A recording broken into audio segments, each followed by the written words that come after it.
Well. Clemson Tiger fans, college football fans, welcome back to another episode of the All In Show right here on Clemson at the Voice of College Football. Thank you so much for joining me. We got a jam-packed show for you guys tonight. We're going to be recapping the massive recruiting weekend slash week that Clemson just got through with coming out of the elite retreat. We're going to talk about some of Dabo Swinney's comments following the first scrimmage of this spring practice season. And then we're going to talk some comments about that Josh Pate had about our very own Clemson Tigers. We're doing that, all of that and more coming up in tonight's episode. So stick around with me. But before we get into tonight's show, if you're not subscribed to the channel, please go ahead and hit that subscribe button for us. We are trying to get to 6,000 subscribers, and we're inching ever so close to that. So if you guys could help us out with that, that would be greatly appreciated. Again, this is a live video. The likes really help us out. So while you're in here, go ahead and hit that like button. And if you're not subscribed, consider subscribing, hit the like, and share this video.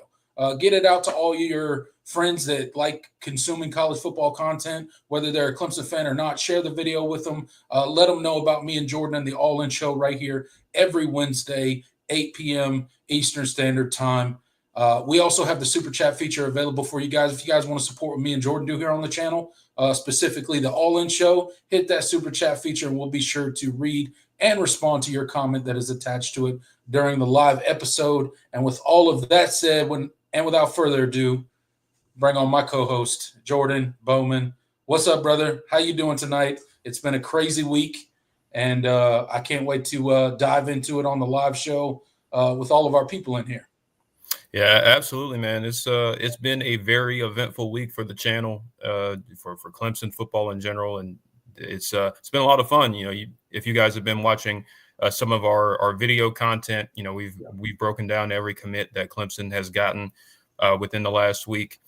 So y'all make sure to keep tuning into that. Those got a lot of really strong reception. So we appreciate that you guys are enjoying that content, and we'll continue to keep making it for you. But other than that, I'm just happy the times change, man. It's light out longer. It's good for the overall mood. I mean, I wish we could just do away with daylight savings in general, because there's not really a point for it, at least not in today's climate. I know it was different when we started. Well, we started in like World War II with FDR, I think. Right. But the utility for it doesn't really make any sense in this day and age. I like this where it's, I can get up early and, it's still a little dark out, but then I have more daylight and I feel better coming home knowing it just feels different. When you're coming home from work and you're like, okay, I have some time to do some things, for myself. And it's not, I come home and I got to get prepared for the next day. That's right. Yeah, absolutely, man. I couldn't agree more. I love the long days. I wish we would keep it this way year round and not do the daylight saving time thing either. But it is what it is, I guess. But we'll enjoy the longer days while we have them. Nothing's worse than leaving for work and it's dark, and then driving home from work at the end of the day and it's dark. Yeah. It weighs on you a little bit it does. when that's the case. So it's nice to have a little longer days so you can enjoy some daylight when you're not at work. Yeah, man, it's been an absolute crazy week. I feel like we have not been off of YouTube. We're kind of a week-to-week show, right? So we do our show on Wednesday, and then we cut up some clips and post them to the channel, and that kind of carries us into our next live show. But this week, man, we had to crank out the individual videos because recruiting went absolutely crazy. But before we get into that, let's give a quick shout out to the comment section before we dive into the show tonight. All of our regulars, words are hard, in here as usual. Tiggs gets the first comment in tonight. Said, "What's up, Tiger Nation? Natty 2025? Question mark. I think so." Hey, I hope you're right, Tiggs. I hope you are right, sir. Dylan Spell in here early. Let's see who else we got. John Sarian, one of our moderators. Thank you so much for being here. Isaac Smith, Intelligent Savage. Thank you for commenting on all those videos we posted this week, Intelligent Savage. That's much appreciated, brother. Let's see. Kevin is in here. Who else we got? I think that is it. If I missed you, it was not intentional. But Jordan, we got a ton to talk about when it comes to recruiting. So let's go ahead and dive into it. Yeah, let's do it. All right, guys. Much like I said at the top of the show, recruiting went crazy this weekend, starting on Friday with Adam Guthrie and ending yesterday with Marcel Gibson. And then a bunch of people sandwiched in between that. It was an absolute crazy weekend. We knew that this was going to be a big recruiting weekend for the Clemson Tigers, Jordan, but even the most orange-colored glasses, sipping the Tiger Kool-Aid or the Tiger juice, if you will, would never have predicted a weekend like we just experienced. Probably the biggest recruiting weekend in Clemson football history. Definitely under Dabo Swinney, at least when it comes to just the number of recruits that we brought in. And not only that, the blue chip talent that we brought in this past weekend. So we knew there was a lot of people that were going to be in town. Over 30 plus recruits were in town. But what we didn't know, Jordan, was that there was going to be this flood of commitments starting on Friday and kind of working through Tuesday. So just quickly, your initial reaction to it. I know we've broken it down in individual videos. So if you guys want deep dives into the individual players, go check out those videos. I encourage you to do that. But Jordan, just your initial thoughts as we're kind of coming down off of this huge high of a recruiting weekend. Yeah, I mean, it was massive, no doubt. I mean, it's one of the more unprecedented recruiting runs I've seen Clemson go on. I mean, 7 commits in 5 days.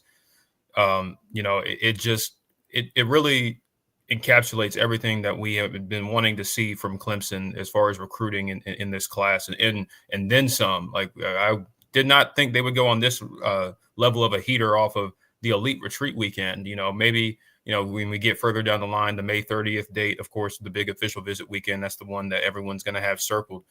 But they, when the calendar, when the schedule kind of had to change, when Clemson didn't have a defensive coordinator, and Dabo felt, okay, maybe we shouldn't have our elite retreat weekend in January while I'm still looking for a defensive coordinator. Yeah. That ended up being one of the most beneficial things he probably could have done. It seems right. Like I don't feel like you would have gotten the same returns had you went ahead and done it in January without having your staff in place. It's really been incredible. And of course, the highlight of this run of commitments has been along the offensive line. You mentioned Adam Guthrie. You landed Grant Wise and Chance Barkley. Like, Clemson has really done a phenomenal job. Matt Luke has done a phenomenal job of filling this offensive line class quickly. I mean, now you're really legitimately in a situation where you might take 6, or maybe even 7 players, depending on who wants to come and depending on who they deem oversign worthy. So Clemson has real options there. And then, of course, you also landed 2 high caliber wide receiver recruits in Naeem Burrows and Connor Salmon, like Absolutely. 2 of the fastest receivers that you could have possibly gotten. When you look at how this class is building up, you're seeing the level of skill talent, the level of size and athleticism that you need to compete for championships, and you're building towards that. And there are a lot of guys still on the board, and that we'll talk about, as we get further and further along in the process. But Clemson's in very good shape for, quite a few more guys that haven't announced their commitments or made their decisions yet. And that's just really exciting because, like I said, you haven't even gotten to the official visit weekend. And so I wanted to just applaud what Dabo, Matt Luke, Tyler Grisham, Mickey Kahn, what they've done, Mike Reed, like what they've done with this class so far. And now you're sitting at the number 2 class in the country, according to 24/7 Sports. I think you're number 2 on Rivals, and I think you are number 7 on On3. So top 10 class, and close to top 5 across the board, with more to come. Like that should really excite Clemson fans. This is the level of recruiting that you didn't have in last year's class, that you wanted to see, and you kind of needed to see in order to kind of bounce back from that. Yeah, absolutely. Look, it can't be overstated how pivotal of a weekend this was for Clemson recruiting. You now sit at 12 hard commits in this class. You mentioned the number 2 overall class, according to 247. I mean, they just put in work, and you mentioned Matt Luke and not only the caliber of player that he's been able to get on campus, but to get to shut down their commitments early in this recruiting cycle and go ahead and lock it in with Clemson ahead of that big official recruiting weekend, which is always like the centerpiece of every Clemson class, is that big summer official visit weekend when we bring everybody in. And it's this huge event, and it typically results in quite a few commitments for the Tigers. Never have we seen an elite retreat in the springtime kind of produce in this big of a way. So it definitely shows the amount of commitment, the intensity at which this staff is recruiting right now, and the importance that they're putting on locking up a class early and locking down some of these blue chip guys. Now, with that said, the Clemson haters, if you will, out there, and the naysayers are obviously going to, roll their eyes, and they're going to say, shut up, Clemson fans. It's just March. You're not going to finish with the top 2 class. You're probably going to lose 3 or 4 of these guys because you're going to be outbid, and so on and so forth, right? So my question to you is, what would you say to those people who are saying, Clemson, pump the brakes a little bit. This was a huge weekend, but it's only March. There's a long way to go, and you're probably going to lose some of these guys. What would you say to people like that, Jordan? Well, I think the first part is a very valid thing. It is only March. That is Absolutely. The reality of recruiting. That's what it is. I mean, there is still a long ways to go until signing day. Mm-hmm. But at the end of the day, like the important thing is that you are getting these guys in the fold. I mean, people want to talk about decommits and it's like, man, it's March, and these guys are going to get poached. That's not really the reality of what recruiting is, even now. Like, last class notwithstanding, this is not a regular occurrence. Not 9 out of every 10 verbal commits stays with the first school that they signs with the first school that they committed to. That's the reality of the situation. And with Clemson, obviously their decommit rate, last class notwithstanding, has been one of the best in the country, especially a program that recruits at the level that Clemson has under Dabo Swinney. They don't lose many kids. You could look at last class and be like, yeah, well, what was that? And I think I'd understand that, but ultimately we have a million data points that say that Clemson is going to hold on to the majority of their class and the bulk of their class, and we have one data point where they didn't. So I'm not really going to establish a trend until it happens. And I do think Clemson learned a lot of things from how last class played out.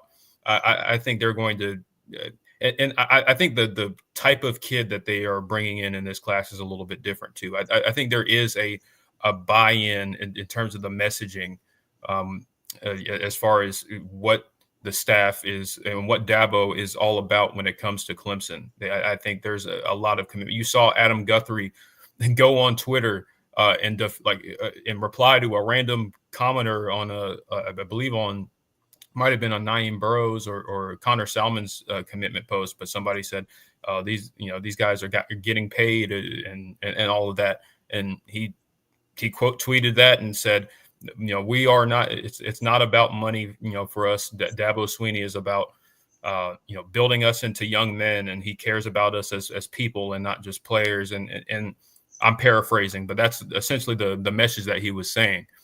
So I do think there is an understanding among this group and a true, genuine, belief in what Dabo Swinney has been messaging to them throughout their recruitment, and they want to be a part of that. So, listen, it is a long way till signing day, but I do think Clemson is in a better position this cycle to hold on to their class than where they were last class. Yeah, absolutely. I fully agree. And to finish up this kind of recruiting recap before we move on, Jordan, just to quickly highlight all 7 guys that Clemson brought in this weekend. I'm going to go ahead and name them off, and you can highlight a couple of those guys if you want. But starting the weekend on Friday, you made that video about Adam Guthrie committing really before the elite retreat ever got started. So he kind of kicked it off, and it just snowballed from there. And Naeem Burrows was the next, Connor Salmon, both speedy wide receivers, Grant Wise, Chancellor Barclay, and then it went to Marcel Gibson, and then finished up yesterday with Caden Gebhardt, which we made a video about him as well on the channel, so go check that out. But Jordan, just quickly highlight what those guys mean to Clemson and some of their comments that they when they spoke to media after their commitments and what they had to say about Clemson and why they decided to shut it down so early in the recruiting cycle. Yeah, I really love these additions. I mean, I don't think any of them are. I think all of them have the potential to be really, really good football players, and I think some of them are bona fide studs. I think Naeem Burrows, I think, is going to be one of the best wide receivers in the class when it's all said and done. And I mean, he already is highly up there. Yeah. And he was a guy that people didn't expect to kind of make his decision, this soon. And I don't think he didn't even expect to make that decision this soon. But there was a lot of momentum for Florida, but coming into the weekend, and when he got to campus and really got the feel, and Dabo made his 2-hour address to the players, the recruits, and their parents about what Clemson is all about and what Clemson and why Clemson has been successful. You could tell it resonated with him, and so he said, when he committed, he said, I wanted to be a part of that. Yeah. And I think you see that messaging and that belief across the board. Guys like Caden Gebhardt, who came in and was not expecting, another guy that was coming in and not really expecting to commit as soon as he did, but everything resonated with him and his family, and to the point where they were having, they had to have serious conversations about shutting it down, and ultimately that's what he ended up doing. And so, like, I really think that this group is bought in. And this is a really, really strong class. Marcel Gibson is a guy that had been waiting for Clemson to offer, just from the jump, and when, he got his offer while he was on campus, and there it was, it was a done deal pretty much. Right. When that happened. And so they're getting guys that want to be a part of what Clemson is about. They're getting the guys that fit what Clemson is all about. And so, and they also happen to be really, really good football players. So, I mean, Chance Barclay, I want to shout him out, the guy that's very, very outspoken about his faith. He does Bible studies on his Instagram. Like he posts like daily. He posts like daily words and stuff like that. Like I saw that even before he committed, and I was like, Yeah, that's a Clemson kid right there. Yeah, That's a Clemson kid right there. It's a Clemson guy through and through. Yeah, so like I mean, this is a group of players that really are just culture fits just as much as they are good football players, and I can't be and there's a lot more guys like that still out there on Clemson's board that could potentially make their decisions pretty soon. So it's really exciting when you have a class that's not only are they good football players, but they're bought in, because you can only they can have all the talent in the world, but if they don't believe in what you're preaching and what you're coaching and what you want them to be when they get there, then it's not going to work out. Yeah, absolutely. But it was an absolutely massive weekend. Obviously, what Dabo had to say and what the rest of the coaching staff had to say and the environment that was put on display this weekend resonated with those 7 guys, and probably even more who haven't committed that will probably end up committing later down the road, possibly after that big recruiting official visit weekend in the summer. But it was an awesome weekend. Let's ride the high. Let's be excited about it. And let's try to keep these guys locked in and keep the momentum as we continue to try to build out this 2026 class. But hey, man, after a weekend like that, it could not have gotten started any better. So keep the momentum going, and let's see how we can continue to build this class out. Absolutely.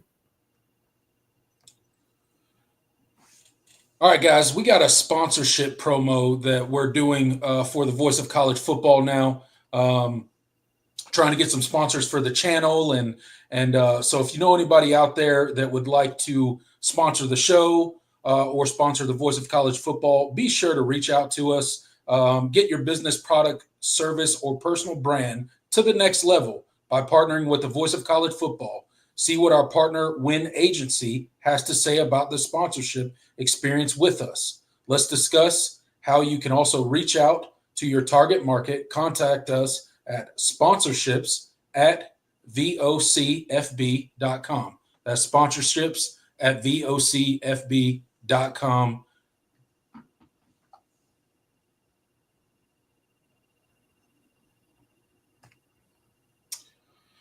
All right, Jordan, let's move right along into our next topic.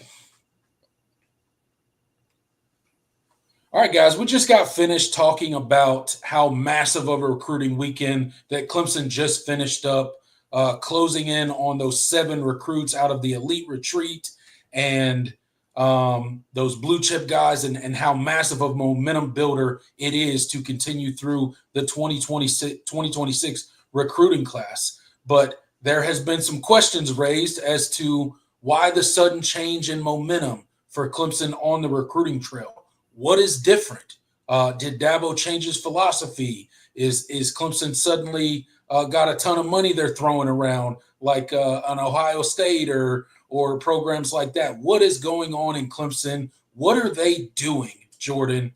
Why is there a sudden rush of these recruits? And I'm sure it's a multi-layered thing, but in your opinion, what has caused the sudden steep increase in recruiting, especially coming off of a lackluster, let's be honest, 2025 recruiting cycle that kind of fell apart towards the end, and credit to Dabo and the rest of the staff, they kind of pieced it together as best as possible after losing several big-time commits. But what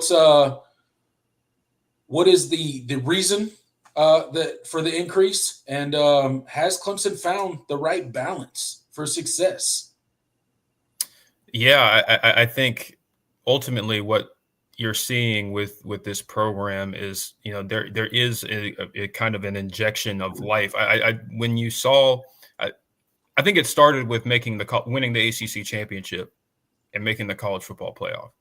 I do think that was inarguably one of the most important things Clemson could have done, especially coming off the heels of that South Carolina loss. Yep. And I think when you got the ball rolling, it started with the letting go of Wes Goodwin, and obviously that ended in the hiring of Tom Allen, and then bringing in a big time, scout slash, evaluator slash program manager, whatever you want to call it, in Kevin Kelly from the Chargers.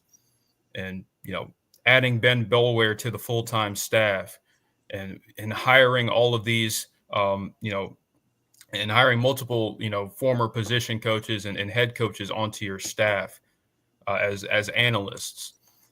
I think there's been an injection of energy, recruiting acumen, just new ideas, all at a really, really quick and short period. And when you couple that with, I think, some of the decisions that Dabo made, previously that I think are starting to show their returns, like the hiring of Matt Luke. Like I can't tell you how much Matt Luke has meant to this, this whole thing. I mean, the guy is he's not just a great offensive line recruiter. He's a great recruiter in general. Yes. And beyond his recruiting acumen, he is a player's coach. They all he brings just an energy to the building that I think, and this is something that shout out to Faxon Childress over on the Roar, because he did do an interview with Josh Pate, who we'll talk about later, about talking about what Matt Luke has brought to this program. Like, I think when you couple all of those things together, and and the messaging that Dabo already has, and the ability to recruit that he already has, and the consistency in the messaging that Dabo has always had, you're seeing the change and the injection of energy and new momentum into Clemson. And I didn't even mention, going to the transfer portal and landing 3 kids. Like, all of those things, I think, put together are what has made Clemson a more attractive place. And there just seems to be, I keep saying new energy, but that's really what it is. There's not a stagnant feeling there. There's a lot of new about what Clemson is, despite being a very established program at this point under Dabo. And so I think Clemson has really found kind of where their niche in terms of where they need to be as far as how they acquire talent, how they hire staff, how they recruit. I think they're starting to figure all of those things out. I think the staff is in the best place. I mean, you and I both agree the staff is in a miles better position than it was just a couple of years ago, when we really had serious doubts about, the collective. I mean, you had some good coaches, but their collective ability to get Clemson back to where they needed to be. We had serious doubts about how they went about their talent acquisition at times. But now there's a feeling that there is a changing of course, and but all while still feeling like Clemson. Like, nothing that's happened within the last few months that hasn't felt like, oh, this is out of character for Clemson. Like, everything they've done they've done it the way that I would expect Clemson to do it.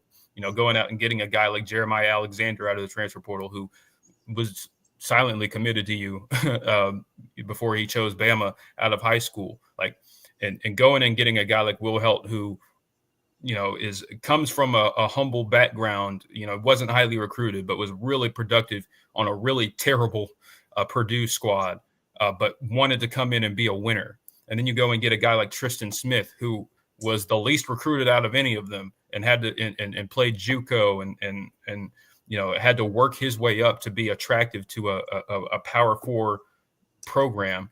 Like, so even when you see Dabo do things that he hasn't done before, he does it in a way that is like that's so Dabo.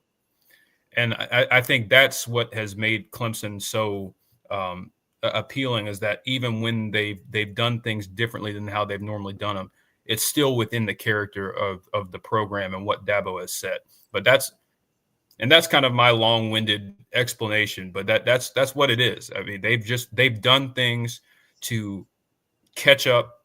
They've reevaluated how they do things, but they've done it in a Clemson way. They haven't abandoned their philosophies. They haven't abandoned their principles. And I think that's what's been attractive to recruits. Yeah, absolutely. Look, I couldn't agree more. I think Clemson is and has always been, at least under the tutelage of Dabo Sweeney, a very unique program and the way that they approach a lot of things. And Dabo takes a lot of heat for some of the stuff that he says and some of his philosophies on running his program and how he conducts himself and how he builds certain things into his program. But what I will say is part of the success that you're seeing Clemson is it's a multi-layered thing, right? First and foremost, I think it's the recent hirings that Dabo Sweeney has made in the last several years. And you kind of touched on it and mentioned it, but starting with Garrett Riley and then bringing in Matt Luke and then bringing in Chris Rumpf and bringing in Tom Allen. Now there has been a shift in both experience level on the coaching staff, and there's a certain level of intensity that's been brought in specifically by a guy like Matt Luke and Tom Allen now. Those two guys are intense. You can watch the clips of practice. You can see them riling up the guys. You can see them challenging the individual players during various drills that they're going through, whether it's, just conditioning drills or whether it's on the field stuff. They are constantly challenging players. And we already had coaches on staff that were doing that, but it's just increasing that, right? You hear a lot of the player interviews coming out of spring practice. You hear about the intensity of which practice is being conducted with in a very different way than it was maybe last year, right? There's a certain hunger. There's a certain level of want to get back to the top. And it starts with the coaches that Dabo Sweeney has hired, right? So that's first and foremost. Secondly, I think they have figured out how to navigate the NIL game a little bit better than they did. They weren't great at it, to be completely honest. Their messaging was a little off, right? And it kind of started with holding our current roster together after the season ended, when Graham Neff, the athletic director, opened up the IPTAY points to donating to the NIL funds, right? Yep. You got the same points as if you were donating to IPTAY for donating to the NIL. So I think part of it is a philosophy shift within the university on just how to handle it and how to generate NIL funds a little bit better, right? Because what I've always said and what you've always said, Jordan, is Clemson doesn't need to get into bidding wars with people. And Dabo Sweeney never will. He's made it very clear he will never get into a bidding war with another university to land a recruit. But what I've always said is we don't need to get into bidding wars. We don't even need to pay the most money. We need to get into the ballpark, and then the rest of Clemson that has always sold recruits on coming to Clemson will add that extra lift that you need to land guys.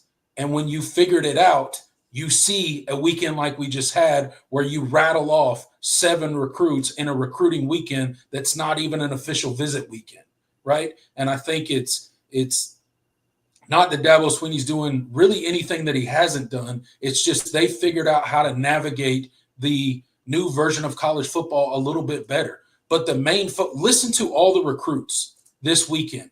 Go read their interviews with the various media members that they've met with since they left Clemson. Go look at all of it. They're saying a lot of the same stuff. They're not necessarily talking about football. They're talking about what Dabo Sweeney sells as a program, about making them better men, better students, right? The Paul journey, the micro internships, all the extra stuff. That's what gives Clemson an edge. We just had to get into the ballpark when it came to the NIL stuff. And I think part of the House settlement, when that comes, that'll help even the playing field a little bit more for Clemson and give them a little bit more freedom there as well. So I truly think that there has been some sort of balance that has been met. Again, NIL funds are not unlimited. They have to be raised every single year, every single team. You have to re-raise the funds and do that stuff. So this stuff is not a guarantee that it's going to continue.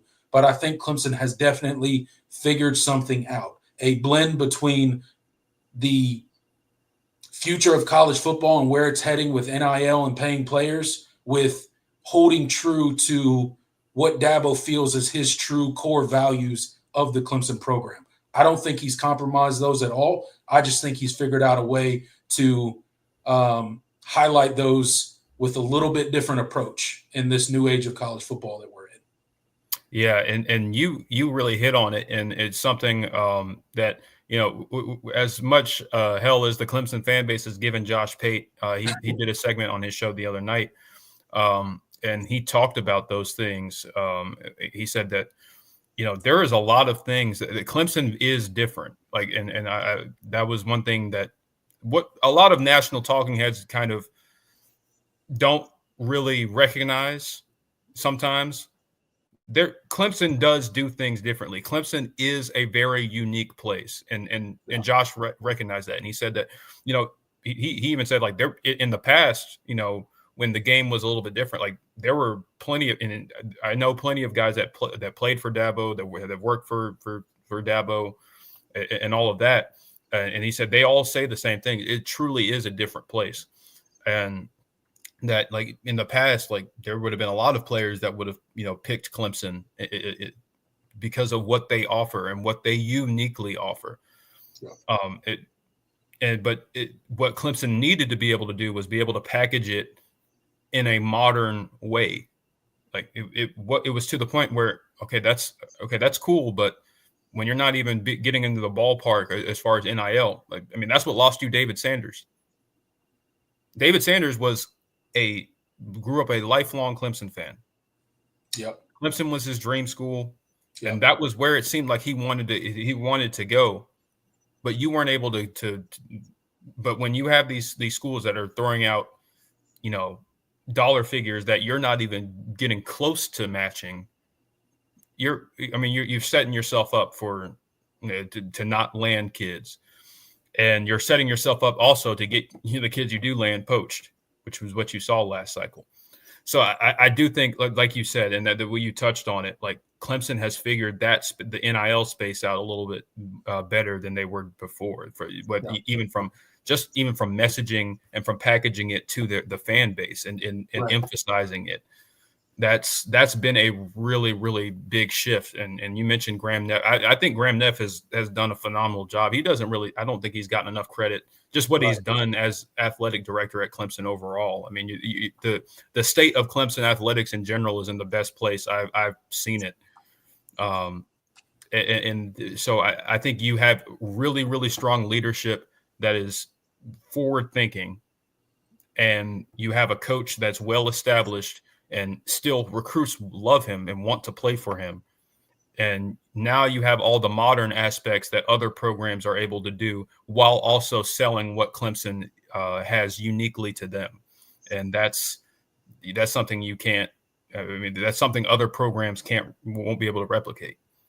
And that's, we turned this into a Clemson propaganda segment, but it really is a different place. And I mean, you and I have both, been to Clemson plenty of times. It is a different place. Man.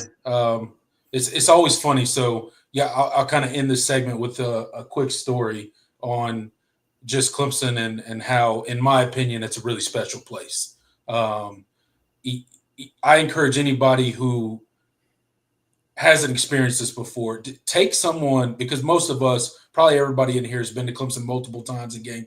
Take somebody who's never been to Clemson on a game day and get there early and go to Tiger Town and walk the shops and eat the food and mingle throughout the tailgates and talk to people and enjoy your time, and then go to a game and watch the players run down the hill and the crowd and the fact that you don't sit down for the entire game. They might as well not even put seats in the stadium. I'll give you a story. I took my wife a couple years ago to her very first Clemson game. And I grew up a lifelong Clemson fan. She just married into it. She don't have a choice. I remember the first time I ever took her there. And we went to an actual game. I had taken her to like the spring game before. We had been up there for that, but an actual game. And she was like, okay, I get it now. Right.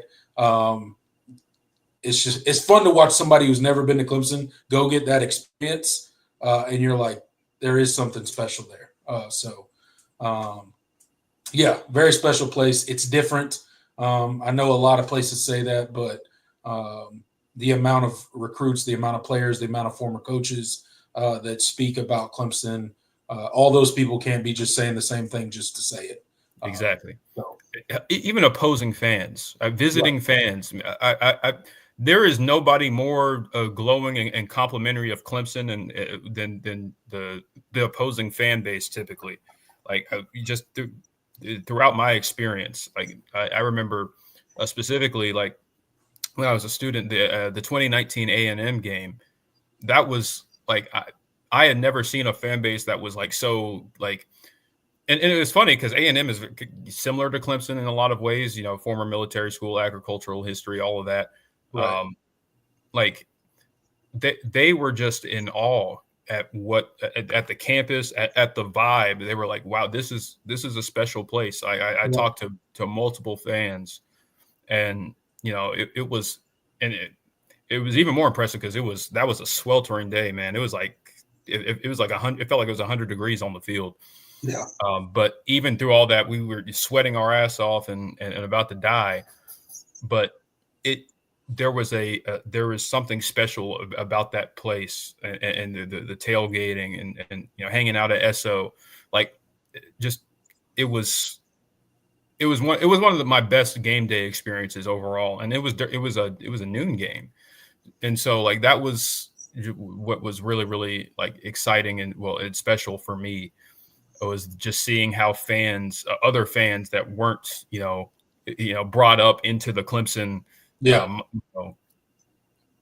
sphere or whatever, and seeing them, see what it is. Like that was that sold me. If I wasn't sold already. That's right. It'll definitely change your perspective. Yeah. But all right, we'll leave that there.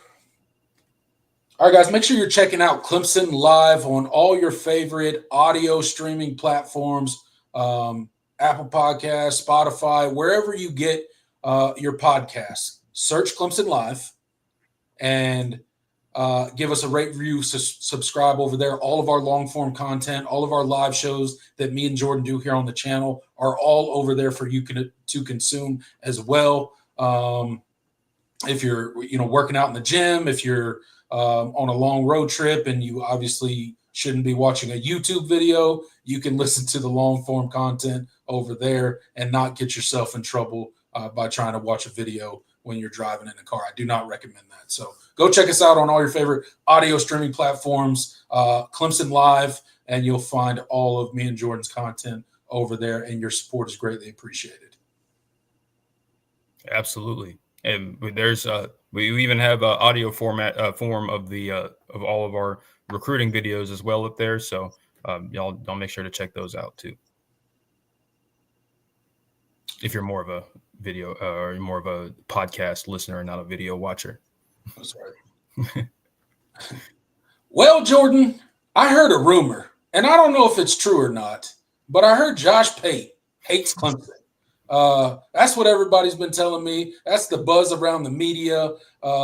Again, obviously we're kidding. Josh Pate doesn't hate Clemson, but he did have some comments that riled up Clemson fans quite a bit in recent past.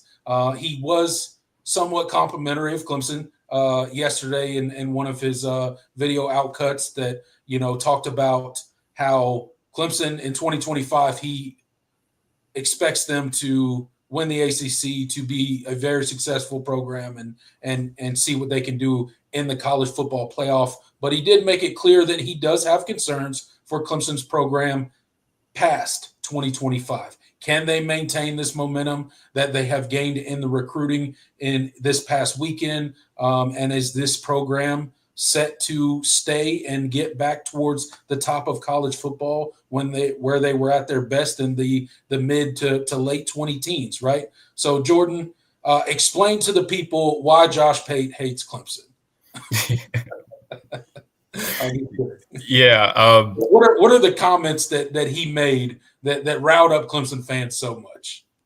Yeah, I do think there was some, some statements that he's made over the course of last season that I think, Clemson fans were kind of, took as digs or and things like that. And I even, responded to some of the things he said. But it's been fun seeing the kind of the back and forth between the fan base and him. I do think there has been some.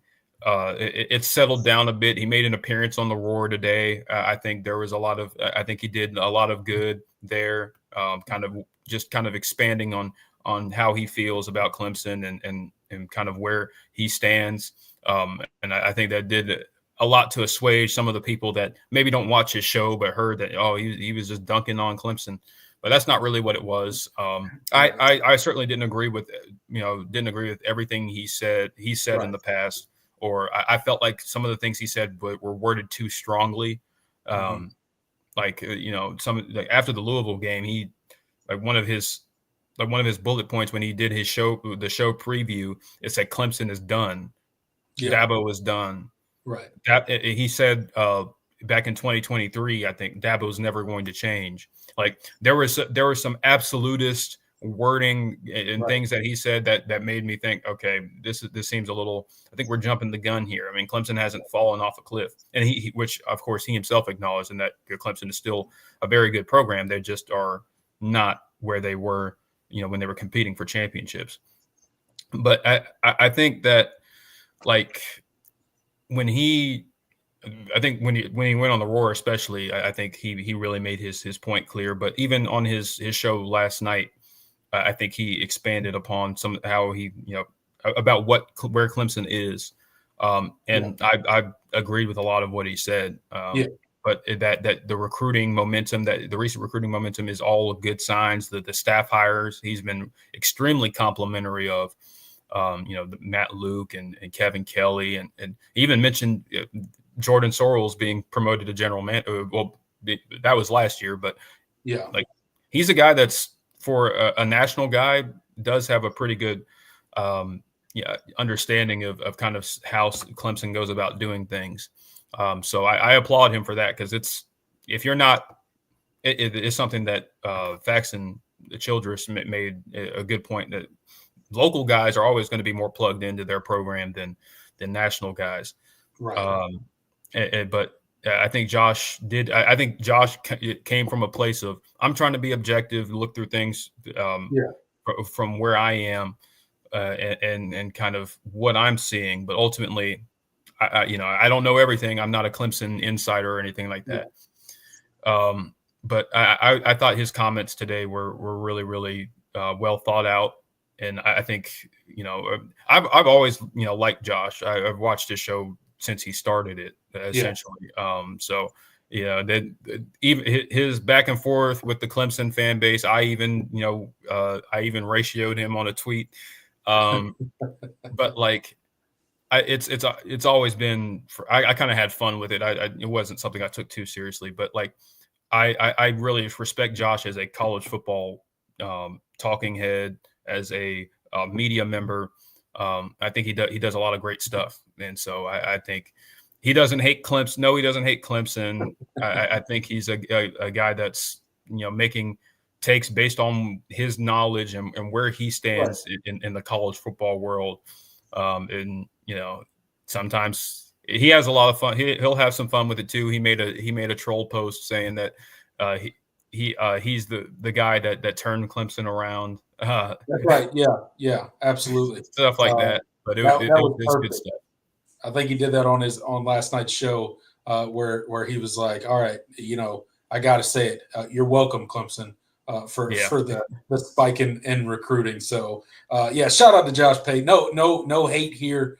I think he does a great college football show. I don't catch his show live very often, but I do watch his cut ups. I do watch his stuff that he posts to channel, not just about Clemson, but about college football as a whole, because I think he does a really good job and has a lot of good content over there. But absolutely, obviously the stuff that he says about Clemson, some of it's going to be things that rile up and irritate Clemson fans, and me and you both, like, we're not going to agree with everything that he feels about the program.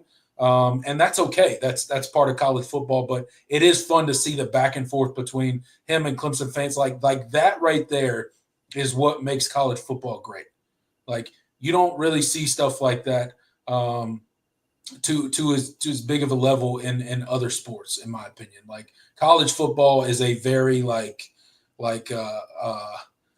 just like tribe mentality, man, and it's fun to watch when it happens. So shout out to the Clemson fans for ragging on Josh Pate a little bit, and shout out to Josh Pate for having some good fun with it.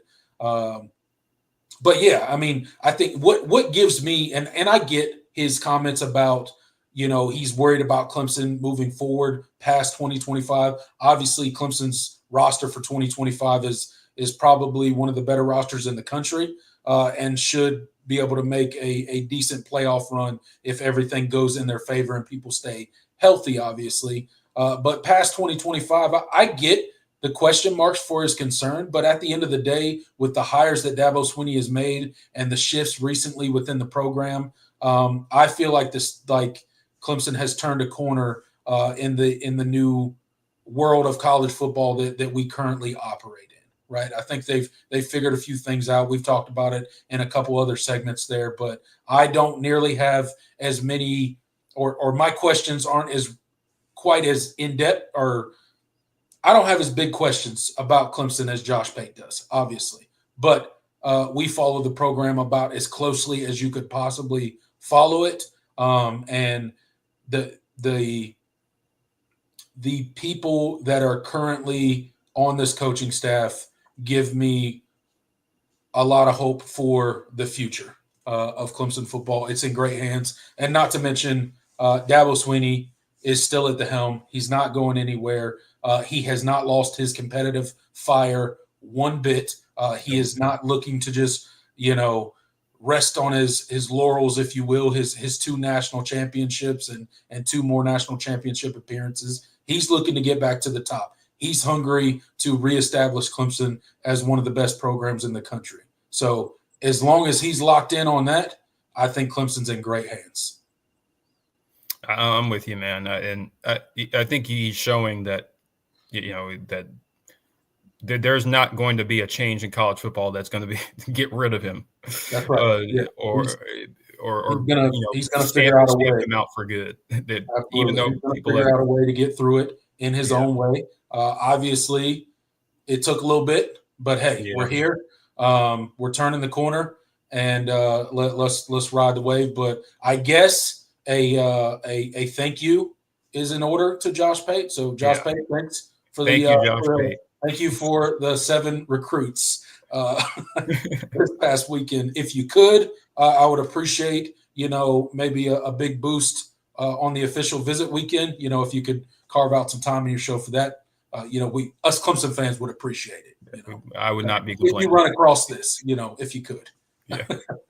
Hey, I know. Well, you commented on our last segment about you, so I know you were at least on your radar. So he'll probably see it. So shout out Josh Pate, great show, man, and thanks for the back and forth with us Clemson fans. Absolutely.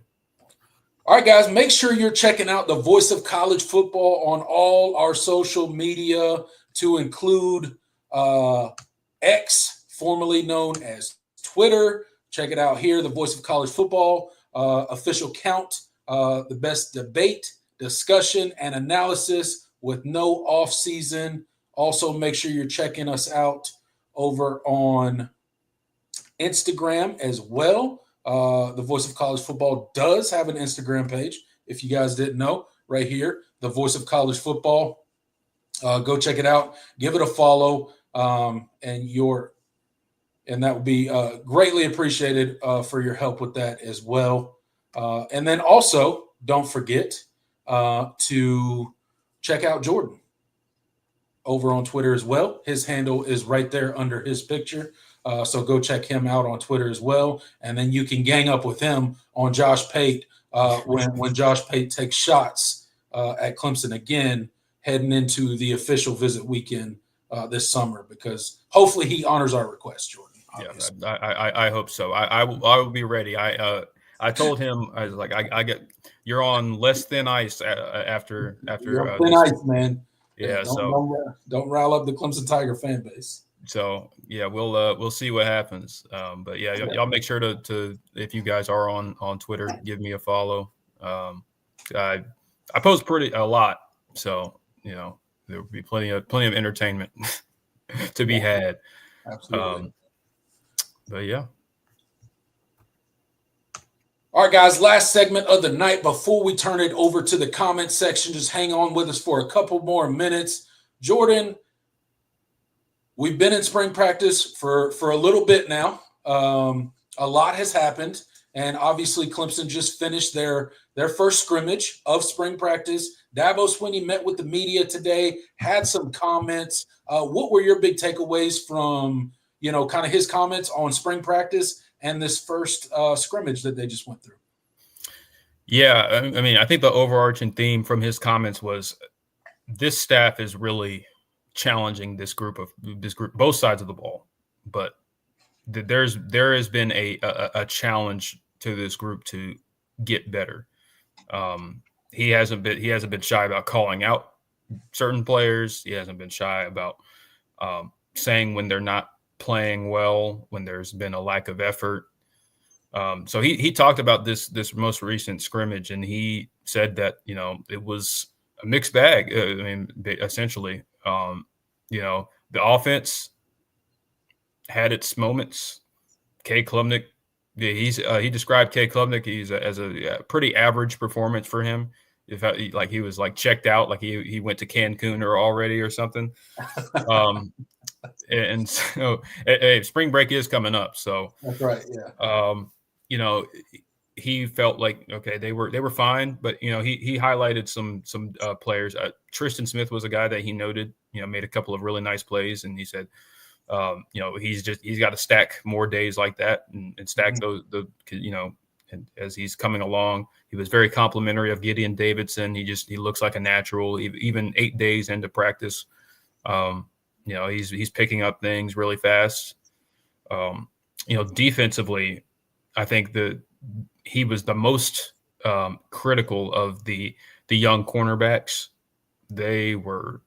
He ripped into them pretty good. He said that group is not nearly good enough. He mentioned guys like Brandon Strozer, Corian Gibson, Tavoy Fegan. Like he said, they were not nearly good enough. And that the emphasis, one of the emphasis of this spring is making sure that they are developing and getting them ready to play, because they were not nearly good enough. And so I think just the overarching theme was that there's a much more hard-nosed mentality about holding these players accountable. Yeah. Nobody expects the first scrimmage to go, everybody plays well, and that's just not how these things work. And so people got exposed today. That's essentially what it sounded like. And doesn't make me concerned or anything. Like that's how football works. You're going to have days where that's how you get better, and how players get better. There's going to be days where they don't, even as a position group, they don't play well. So, I think there is a collective understanding from this staff that we got to get these guys ready to go, because this team can be really, really special. Yeah. And we need to get the most out of these guys, make sure we're prepared to get the most out of these guys that we possibly can. And that means a lot of tough love, there's going to be a lot of hard days. There's going to be a lot of hurt feelings, probably. Right. And that's how Tom Allen, has approached it, and how he talked about it. There is a understanding that by any means necessary, obviously that are ethical, not any. We're not turning into Bob Knight, the football version of Bob Knight over here, but like you need to get these guys ready to go, and there are a lot of guys that need to take massive steps forward this spring in order to get this team where it needs to be. Yeah, absolutely. And I think, you really hit on the core of I think what Dabo Swinney's comments were kind of centered around today, and that is bringing out the best in this group. Because I think we all think as Clemson fans, and I think he thinks as the head coach of the Clemson Tigers, that this 2025 group has the ability to, really make some noise in college football this season and really make probably a postseason run if everything goes right. But part of that process is early in spring, you gotta tear some of these dudes up, right? You got to get these guys laser focused into improving and becoming the best versions of themselves that they can be for the 2025 season. He didn't really pull any punches on those young corners today, and you love to see it, right? You mentioned kind of his little slights at Cade as well. Just challenging guys, and that's what you want to see, especially early in spring. You want to see these guys being challenged. Like it shouldn't just be all roses and daisies and everything's wonderful this early in spring practice, right?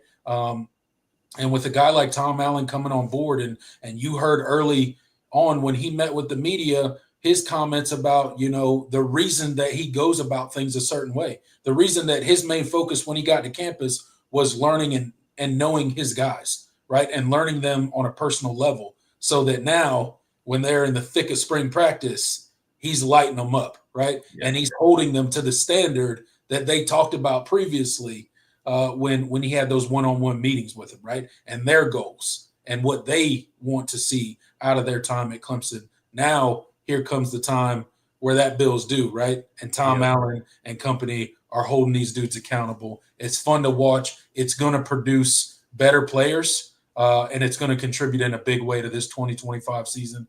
So I love hearing it. I love it. That's what you want to hear out of spring practice. This ain't about, painting the prettiest picture in spring, because we ain't about to play a game right now. Right now is about working on Clemson and getting better as individual football players. And ultimately, that will help with the team goals in 2025. Absolutely. And I'm sure that a lot of you guys listening will like to hear and be happy to hear that Dabo has seen improvement in the tackling. There you go. He's seen improvement in the tackling. So I wanted to throw that in there. The tackling was much, it seemed to be much better. That's good. I know that seems like, this is a college football team. They should know how to tackle. Well, yeah. Well, did you watch last year? Turn on the tape from last year. Turn on the tape from last year. So, being fundamentally sound has definitely been an emphasis for this group defensively, and with Tom Allen coming, he said, we're going to do the basics right. That's the first things first. And the mentality, there's just been a different energy on that side of the ball. And honestly, it seemed like the defense actually had a solid day. They had, like I said, the young corners got exposed a little bit. But overall, the defense had a pretty decent day. I think they would based on their comments, I would characterize it as the defense having had slightly won the day. So, which is to kind of be expected in spring, especially the first scrimmage. Typically, the offense is behind, and that'll probably be the case when fall ball rolls around. But the comments from Dabo and the rest of the staff have really given you a lot of encouragement about how they're going about this offseason, how they're going about this spring practice and getting these guys ready to go, and where there's a very clear understanding of what needs to get better, who needs to get better in order for this team to be what we think it could potentially be.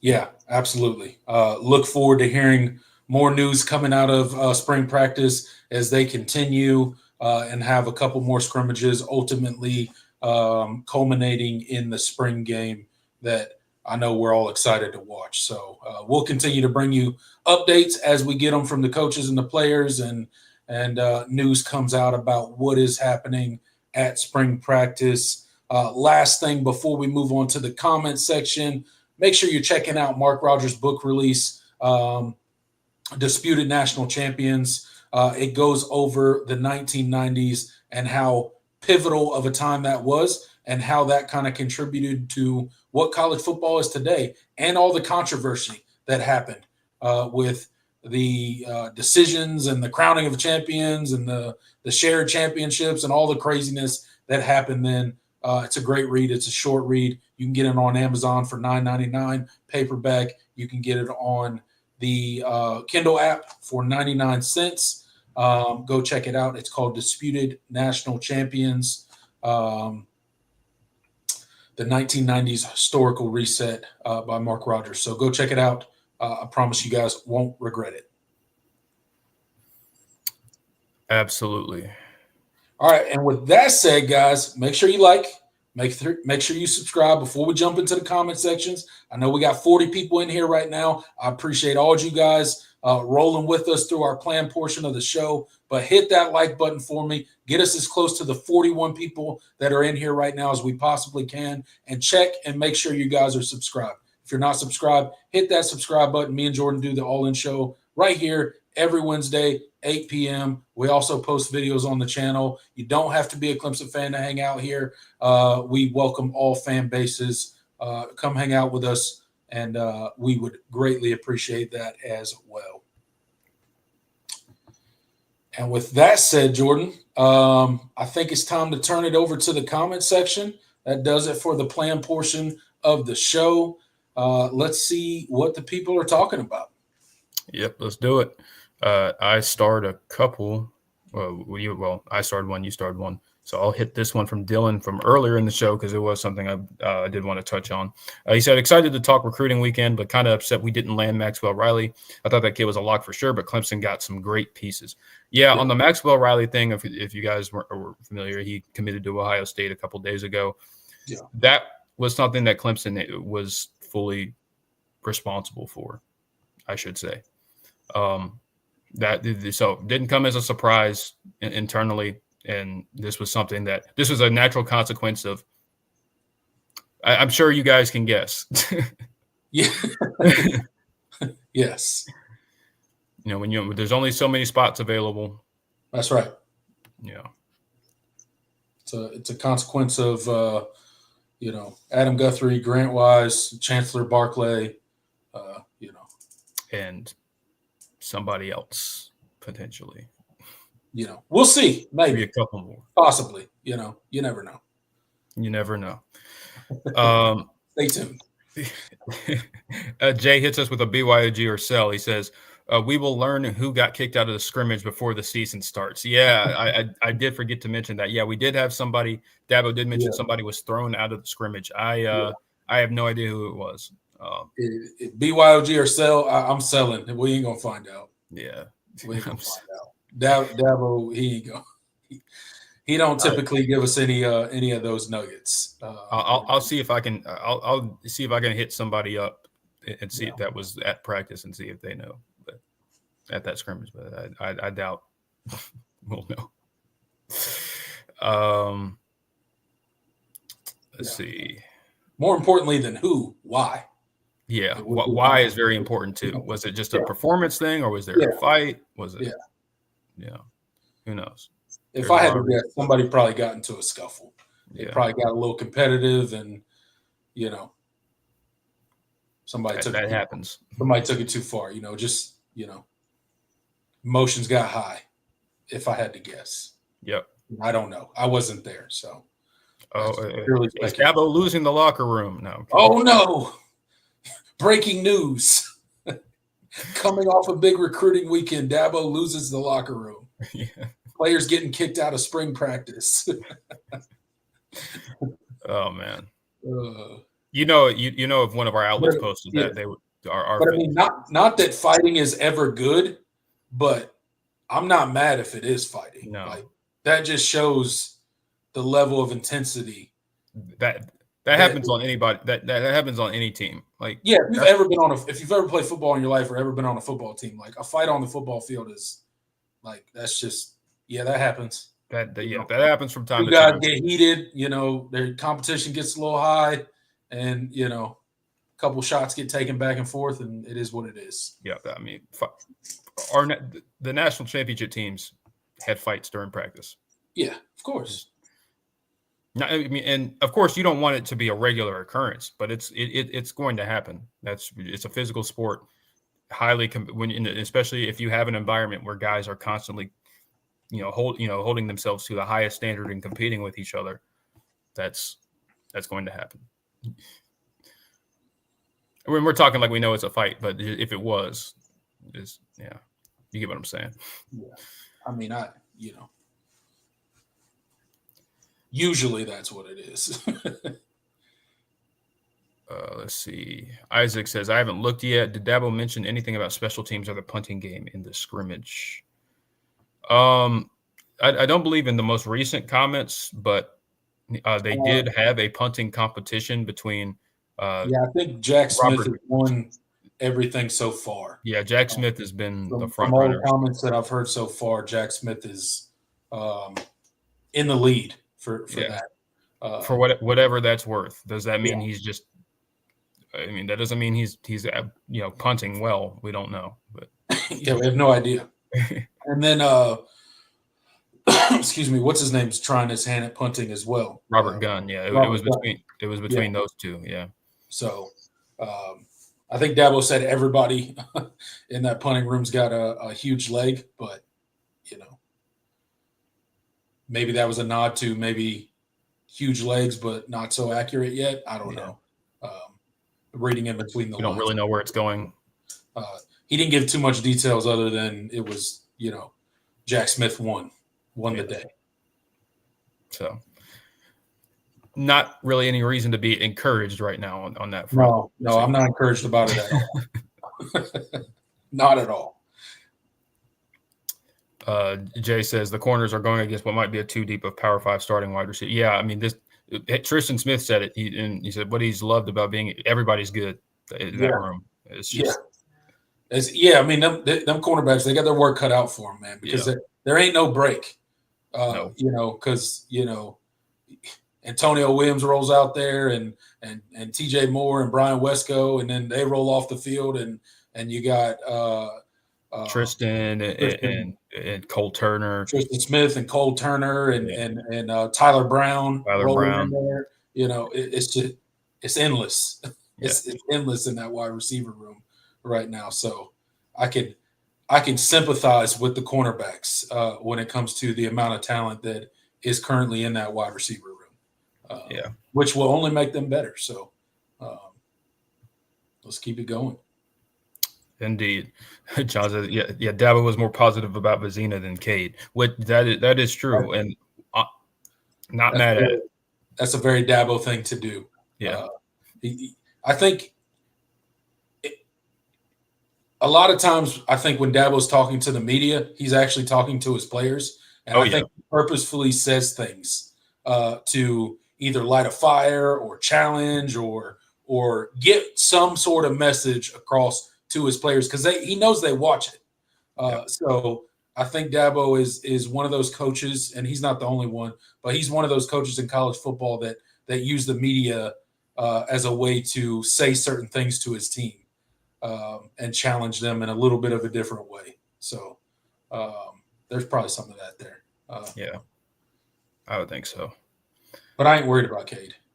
No. He's made the right stuff. That dude proved that he is a relentless preparer and a guy that's always trying to get better. If he proved anything from last offseason and the season he put on the field last year, he proved that he's going to go try to get better. Yep.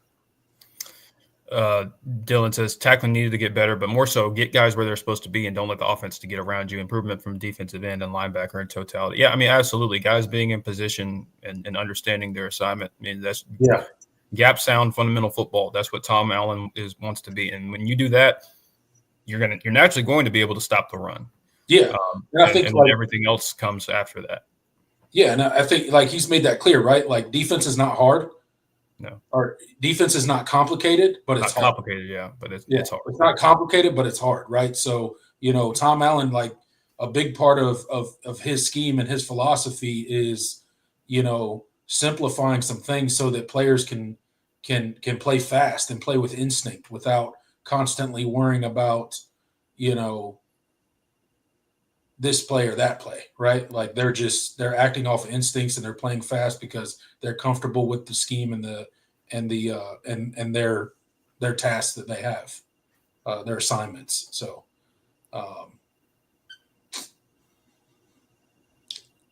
the more complicated your scheme is not always mean it's better.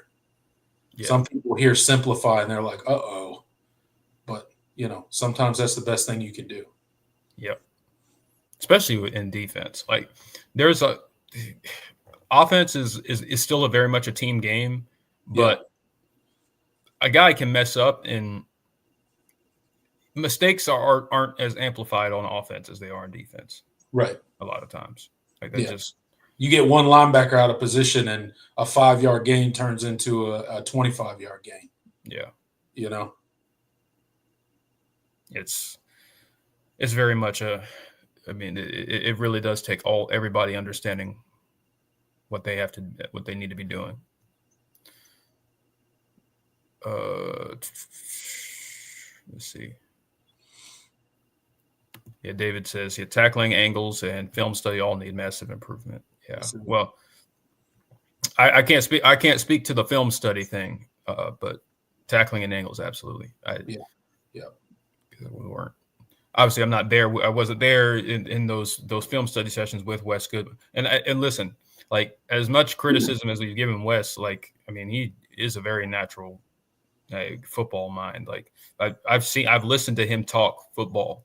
He's very much a different person when he talks football than when he's just talking to the media. Like when he's explaining concepts, when he was doing coaching clinics at times last year, I would go and watch some of his things. He is a very smart guy, but there was a disconnect there. I think from the film to the practice field, there was a disconnect, and then that disconnect certainly showed itself on the field, and you can't have that. Jackson Johnson's here. He says, let's help Jordan Tiger Paw Craven get to 6,000 subs on Clemson at the Voice of College Football. Thank you so much, Jackson. Yes, sir. Doing relentless in promoting the Voice of College Football Network. Great ambassador. Of course, does his own work on the Alabama Voice of College Football channel. So y'all make sure y'all check him out too, as well as his own show, the Jacksonian.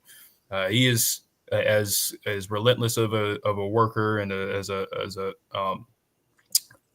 ambassador of the Voice of College Football Network. So y'all make sure to check him out and show him love too. Thank you. Go flood his comment section with tiger emojis. Yeah, dude. Yeah. Give him some love over there. The Clemson takeover. Maybe do a couple 44-16s. Oh no! Whoa! Don't do that. Don't do that. That's not classy. That's not classy. Don't do that.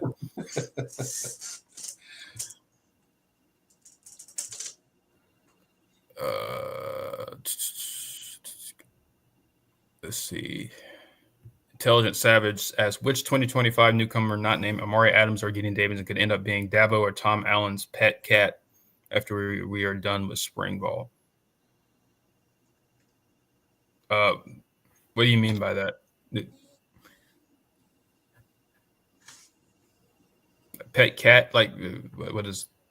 I think he just means like outside of those two guys, who's got the most likelihood to make an impact this year. Okay.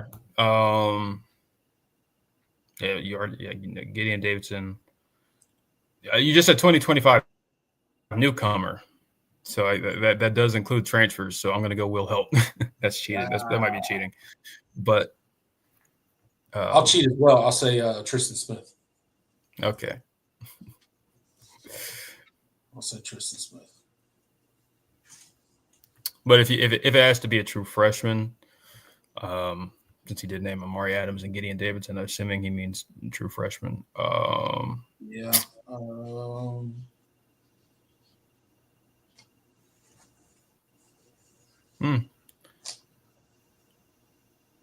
Let me see. I would. I mean, Braden Jacobs, I guess.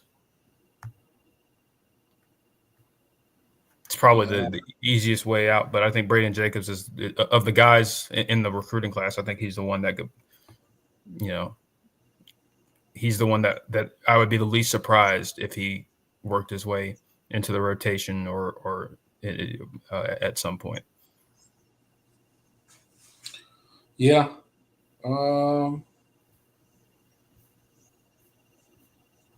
Yeah, I don't know. I think position of need, maybe an Ari Watford. Well, he has a torn ACL, so he's still. Oh yeah, that's right. Never mind. Yeah, that would have been the that could have been my pick if he wasn't coming off if he. That's right. I forgot about that.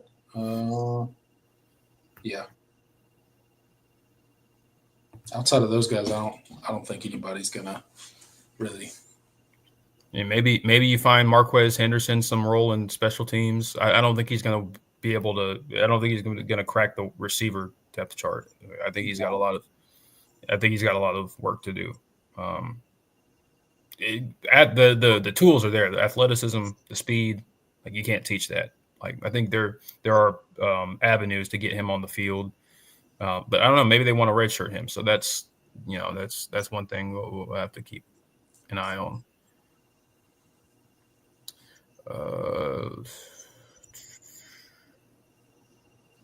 Let's see. Isaac Smith says we're done recruiting offensive line. I would disagree. Not yet. We might be done with some offensive linemen, but not done. Class is not complete yet. Yeah. Matt Luke's got another trick up his sleeve. Yeah, I mean, and I've always said that, like, I think, coming into the class, like I thought, like 5 was going to be the number, but they're in it for guys they're pretty high on. I don't think they're done at, especially don't think they're done at 4. I do have that number right. Braden Williams, Adam Guthrie, Grant Wise, Chance Barkley. Yes. 4. Yeah, it's 4. So yeah, no, they're not done. We currently set at 4 for the class. Yeah. Yeah, we're not done. But that could go to 6. Yeah. Let's see. Isaac also says, y'all done it the past couple of weeks. This week, rank the top 5 Clemson running backs of all time. Oh, great. This one's a fun one. We're gonna have a discussion. Or number 1 is gonna be a difficult discussion. Yeah. I think the 1 and 2 are obvious, but just in what order? In what order? I think it's personal preference. Yeah. But number 1, I think I gotta go Travis Etienne. I think I'm with you, man. I think I gotta go Travis. Yeah. I don't feel great doing that because CJ. I don't. Because CJ was Miller was absolutely insane. But honestly, I think if you just look at them, like compare the 2 running backs for just like their physical abilities and what they did on the field, I think Etienne wins that one. Yeah. But again, I don't feel great about it. But CJ Spiller is a very close number 2. It's more like 1A, 1B. Yeah. But yeah, definitely 1 and 2 is Travis Etienne and CJ Spiller. That's very easy. After that, now you got some decisions to make. There's some decisions to be made at number at 3 through 5, and somebody's going to have to get left out. That's what sucks. Okay, number 3. Oh shoot. I'm going to go Wayne Gallman. That's probably a personal just thing. I loved Wayne Gallman. But that's tough. Number 4, I'm going to go James Davis. Yeah. And then number 5, I'm going to go. I'm going back and forth between Raymond Priester and Andre Ellington. But man, and there's also Cliff. Jesus. Okay. I'm thinking of the old Clemson running backs too. There's some on that list that I'm going to go with. I'm going to go with Raymond Priester. I got to show love to one of the OGs, and he left Clemson with a lot of records. I'm going to give it to Raymond Priester, and then I'll have Andre Ellington as my honorable mention. I think that makes a lot of sense. Yeah, I'm not very mad at that list. So Travis Etienne, number one. Some people would not be happy about that. Yeah. A lot of people would want CJ Spiller number one, but Travis Etienne number one. What do we have? CJ Spiller number two. Wayne Gallman, you had a 3. Yeah. And then James Davis. And then Raymond Priester. That's a good list. That's a good list. I mean,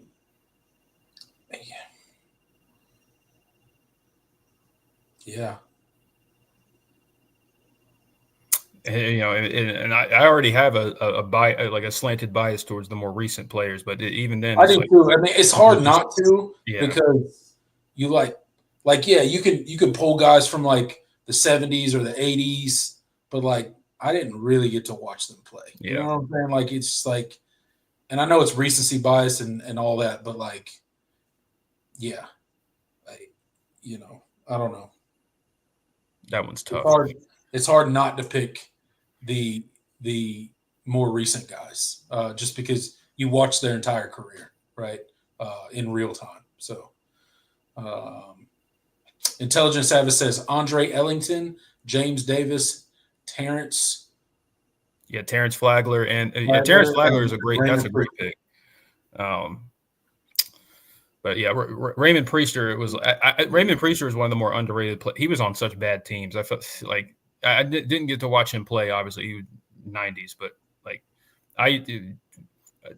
the stories I would hear about him, like he was one of the toughest players in Clemson history. Like that guy, relentless, because he was running behind some pretty shoddy offensive lines. So I pulled up a list from all Clemson Tigers, their top 10. They have a top. Is it how recent is it? This is May 2024. Okay, so it's a recent top 10.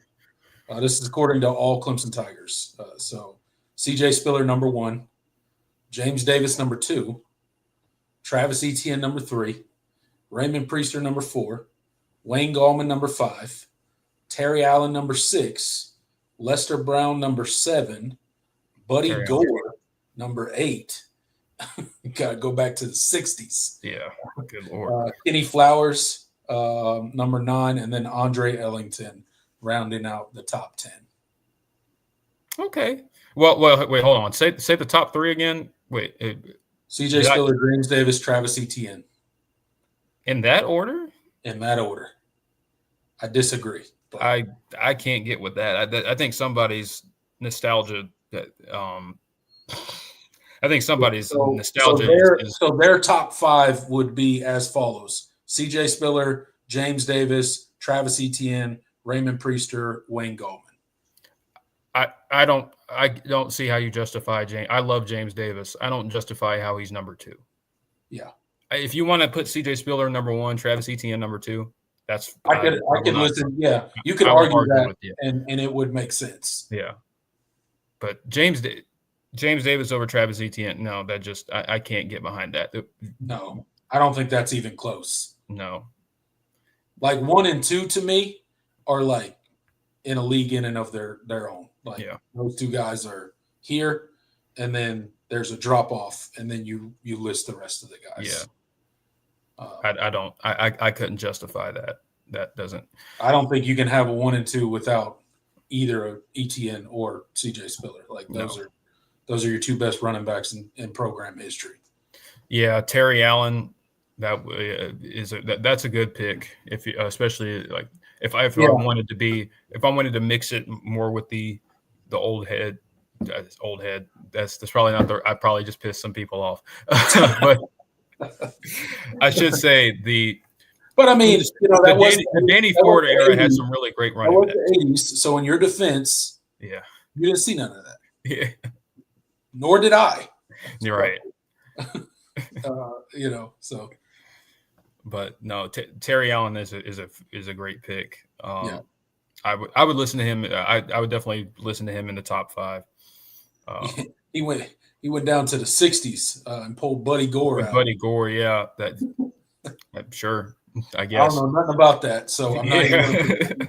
I'm not. I was not watching. Did not go back and watch all 3 Power games. I do not know. Yeah, but yeah, I don't really have a problem with the rest of the list. I think Andre Ellington is. I mean, he was 10. Like, obviously, I have the bias towards the more recent guys, so I think he's but the most egregious thing was I don't see how Travis Etienne not being top 2. Top 2. Yeah, that doesn't track. If you wanted to put James Davis 3, I would even be okay with that. But what are we doing with? But that's just me. It's not a shot to whoever wrote it. It's their list. It's an opinion. But Travis Etienne is the best, one of the best football players in general that I've seen play at Clemson. Guaranteed. Just that, man. There's not going to be another Travis Etienne at Clemson. The last second recruiting that happened there, like he wasn't supposed to be a Clemson Tiger. Yeah. What crazy. And then, I don't know. They knew the moment he got to campus. Like, in my opinion, he's the best. But yeah, I can hear arguments for CJ Spiller.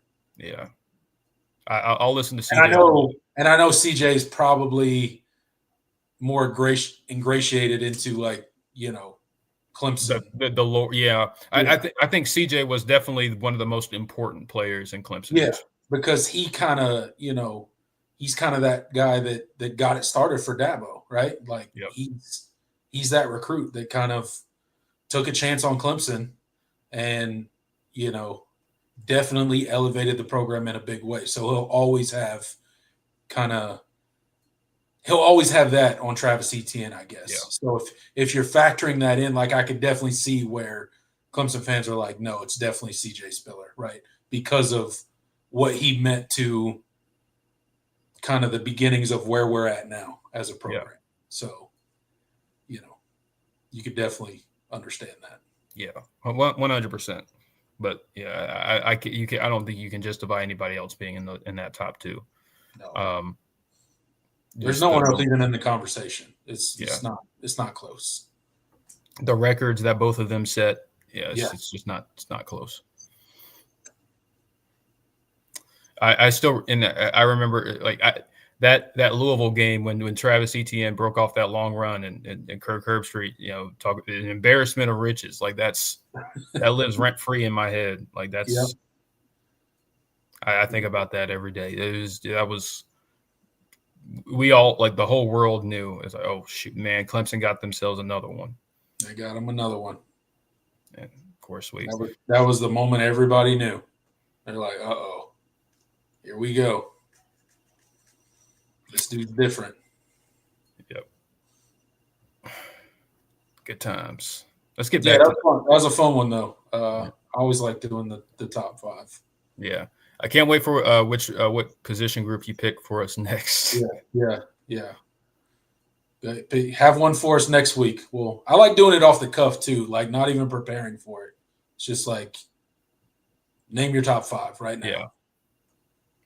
It's a lot more fun that way because then we could, we kind of discuss it, work it out. Because then we, prepare it. It's like, okay, we say it and then that's it. Y'all drop your top 5s too.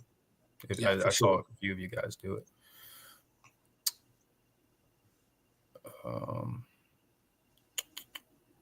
Okay. We had.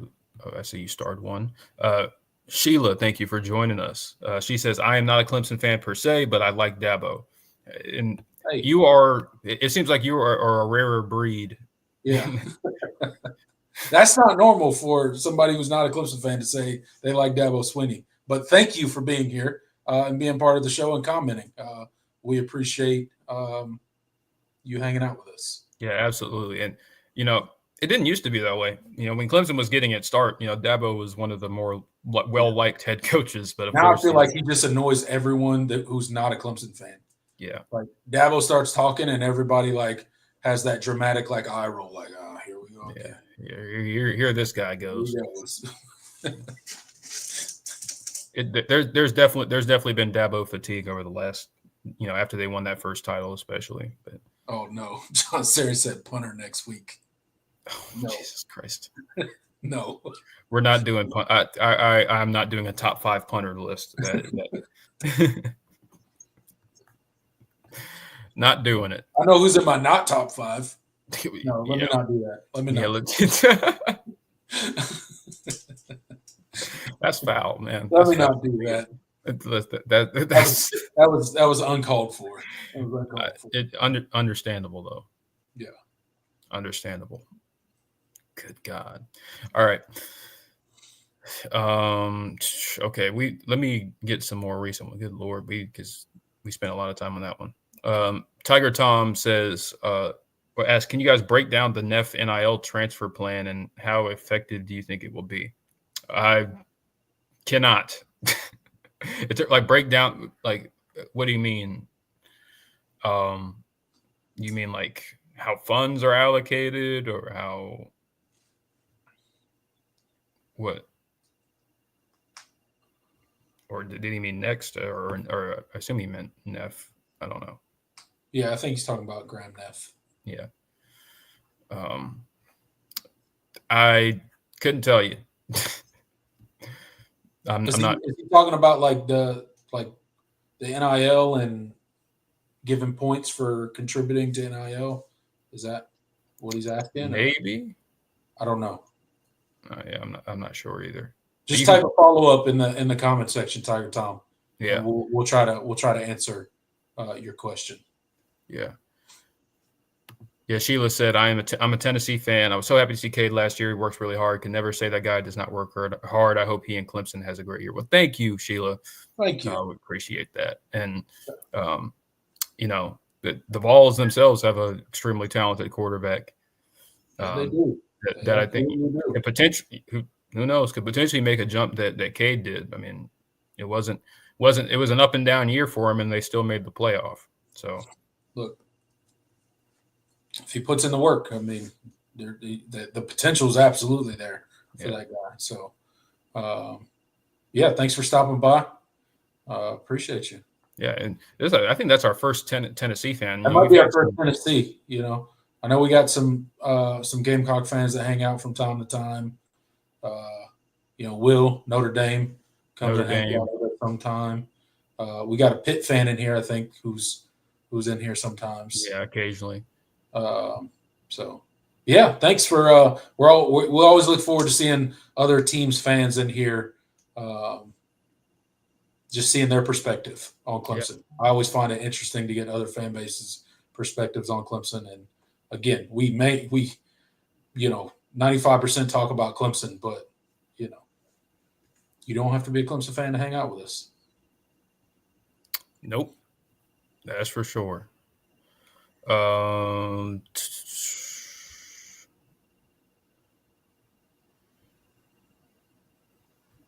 Isaac Smith says, I could have seen Logan Anderson make an impact if he wasn't hurt. I mean, I think Logan Anderson was one of the more physically ready recruits in this most recent class. So, sucks that he won't be available. It's unfortunate. Yeah. Especially when you do it so late. Yeah. David asks, says, I've not heard this name in a while. David Iziomume at Easy E is what we're going to go with. Where is he in the overall plans behind Randall and Davidson? That's one thing we're going to have to see what happens. I mean, of course, you don't have Jay Haynes for the spring. You still have Jarvis Green and Keith Adams Jr. there. I don't know. just it depends on whether or not he kind of takes to the fundamental thing, doing the little things right. I mean, I think he has the tools. Yeah. I mean, I think there was a mention last year about some fumbling issues that he had in practice, and that kind of lasted a while. And I don't know if he ever really turned it around at all last season. So something that they're probably looking for him to improve on this spring is protecting the football first and foremost. But he's definitely a talented guy. He's a guy that could absolutely contribute in that, at that position. But he's got to kind of turn that corner. Yep. So I mean, where the running back room shakes out right now, like anybody's guess is who knows at this point. I don't think we know. I don't think anyone knows right now. It's just kind of a group of guys, and we'll see how it shakes out. When we get eyes on in the spring game, we'll see what it looks like. Yes, we will. But plenty of reps to go around because Jay Haynes is unfortunately hurt this spring. Hate that for him. It seems like he's just one of those guys that been battling injuries since he got to Clemson, really. Yep.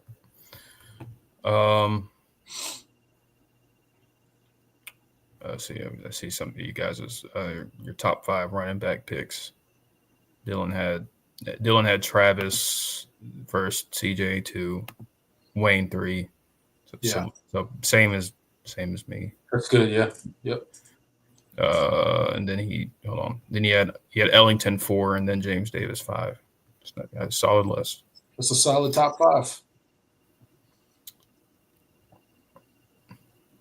5. Jay said Lynn J. Dixon and Tavian Feaster. Yeah. In my not top 5. Yeah. I put Lynn J. Dixon 1, 2, Tavian Feaster 3, Mike Bellamy number 4. Tavian Feaster's he's my number 1 spot for my not top 5.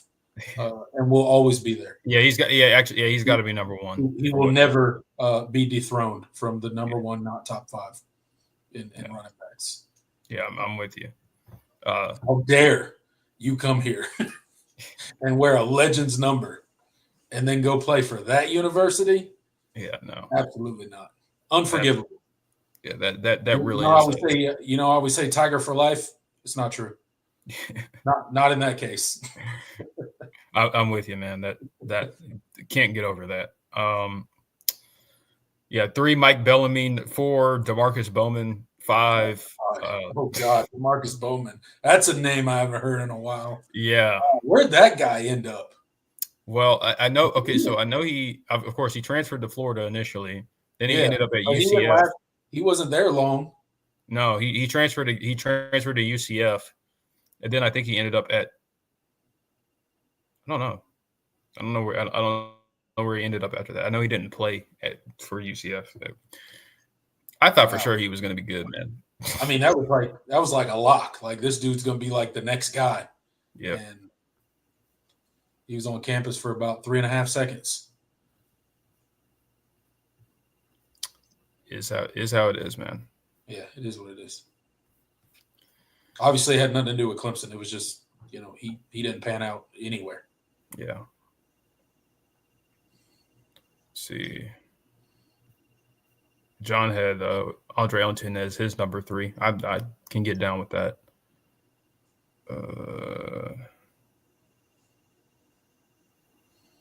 Top running backs on the 81. Yeah, Kevin Mack is a good pick.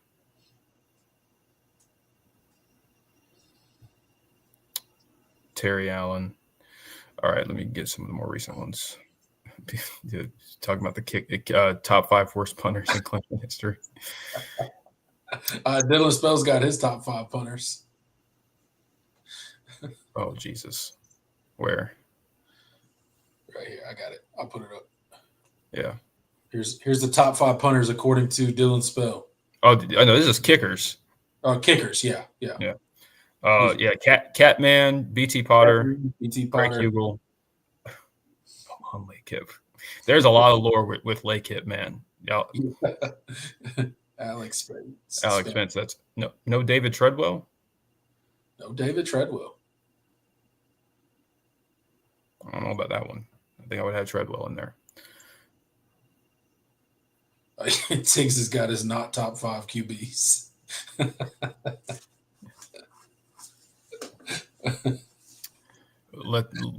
That's a can of worms on its own. Oh man. And DJU is all 5 of his top 5 not QBs. Dang, that's harsh. No, that's messed up. We've had worse quarterbacks than DJ. Oh, for sure. Yes, I can think of a few that I'd rather have DJ than. We won 10 games with DJ.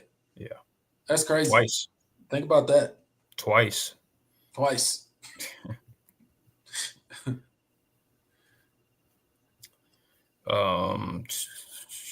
Okay, but yeah, I'm on Lake. That's a great pick for a lot of reasons. If you know the Lord with that one. Yeah.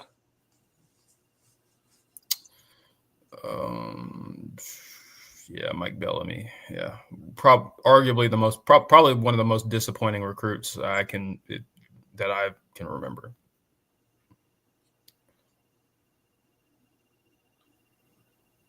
Oh dang, that's messed up. Look at that. Hey, we got some savages in here, bro.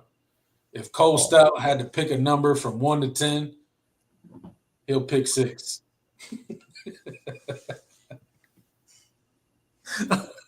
That's so wrong, man. That's so foul. Oh, that's funny. That's funny. That's messed up, but that's funny. That's so foul. I feel bad for Cole sometimes. I choose to remember him for that. He went out with a bang. That Russell Athletic Bowl. That's right. That was his legacy game. He went out, He went out on top. He went out on top. Yep, absolutely. Georgia Tech. That Georgia Tech game. I can't get. Oh God! I thought of his box score. No. Oh God! Don't even go there. He had a point. No, he had a -0.3 QBR. I feel like you got to try to do that. That's on purpose. That worked. Good God. Okay, I said I wasn't going to get into it because Cole is Clemson. He's a great guy. His dad is a really nice dude. Oh yeah. No, I don't want to do that. And he got a lot of flack while he was here. It wasn't always easy for him. Some of it deserved. Yeah. Not all of it, but not all of it though. Yeah. Jesus Christ, wet socks. Oh man, the chat section is on one tonight. Oh, good God! Yeah. Y'all are on fire tonight. Good Lord. Oh man, Kelly. That's it's not funny because knowing what he's in jail for now, but no, still it's kind of funny. Jesus. Y'all ain't right, man. Y'all ain't right. Yeah, y'all ain't right. Y'all ain't right. Like Mike with a good question. He says, "Who are y'all's top 5 decommits?" I'm curious, guys. You wish stayed committed. We could do a whole show on that one. My number 1 is Dalvin Cook. Yeah, Dalvin Cook, number 1 for me. Let's see. Robert Kimdichie is a good one. Wish we had held on to him.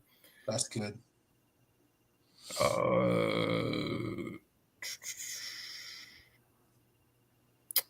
Trying to, because I have to pick guys that were committed to Clemson. We haven't had, Clemson hasn't had many guys that decommitted. I mean, I can think of a lot of guys that Clemson was in it for that they missed out on. guys we had committed that we didn't hold on to. There's probably quite a few. Jihad Campbell is up there now.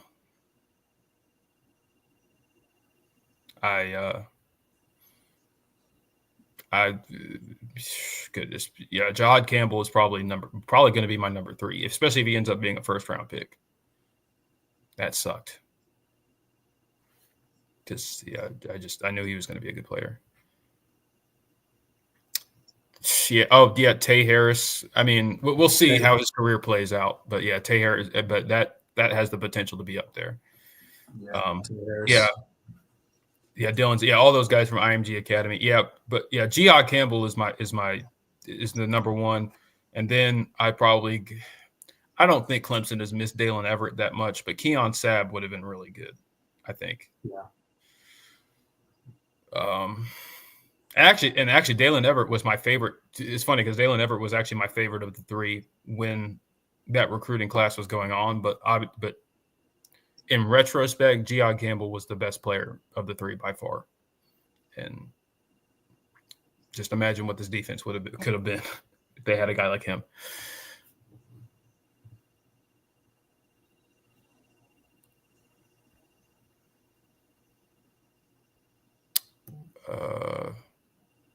Let's see.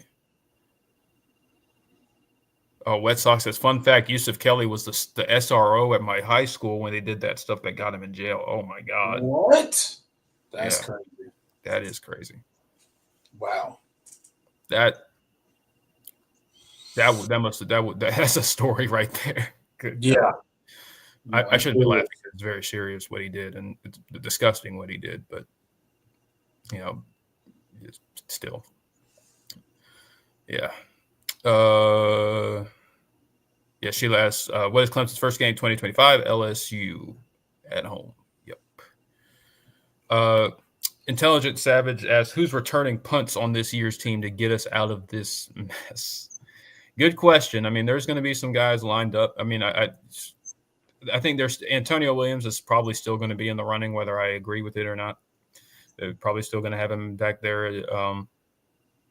at least occasionally. We'll see though. I don't know. You have options. Like you don't have to put your best players back there. You can. I don't know. But it's probably going to be Antonio Williams if I had to guess. Yeah. Maybe Cole Turner. Yeah, but they haven't given Cole that many oppiportunities to special teams. It's like, I don't know why. Maybe he's. I mean, I refuse to believe they haven't tried it. He just must. Yeah, I mean, maybe he's not great at feeling it. I don't know, but he's a guy you would think of when you're talking about being a returner.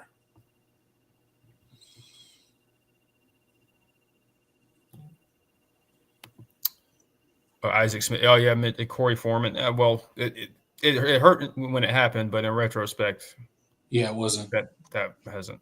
He wasn't as bad as we thought. Yeah, he has not panned out. He's at I believe he's at Fresno State now. So if that tells you anything.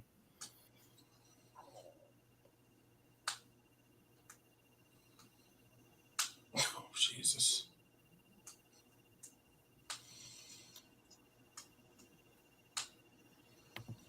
Yeah, Isaac. Yeah, it says Gideon and Tink could return. I mean, and I think Tink especially. I mean, I think that would make a lot of sense. I mean, I don't see him getting on the field a ton on. Well, obviously they've moved him to defensive back. They're trying him out this spring. We'll see how that plays out and how that works out for him. But I think that's a good way to get him on the field. And I mean, because he's a talented guy. You just like as far as cracking that receiver rotation, it's just not going to happen. No, not this year. So yeah, I mean, I think his best option is, try him out on defense. They were already going to do that anyway. That was always the plan for Tink.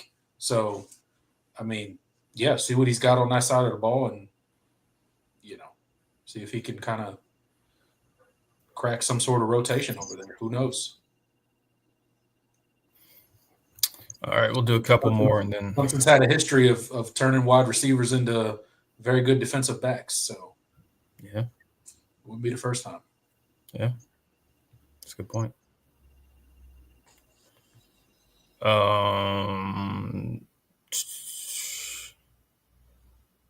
See. Yeah, Wet Sox. Did y'all hear about Dabo talk about Tank shining at nickel? Yeah, he did mention that. That's encouraging. It's encouraging, and a way to get him on the field. Yep. Even if he's not the starter, and even if it's even if you still roll with like Sheldon Lewis, for example, like you have more options there. David mentions Ronan Hannafin has NFL ability. Yeah, I mean, they really like him and what he's shown at safety to this point. I think he's going to be one of those candidates to potentially potentially start. Yeah, or at least be in that in that rotation. I mean, and it makes a lot of sense. I mean, honestly, like when coming out of high school, I thought his linebacker / safety tape was better than his receiver tape. So it makes a lot of sense.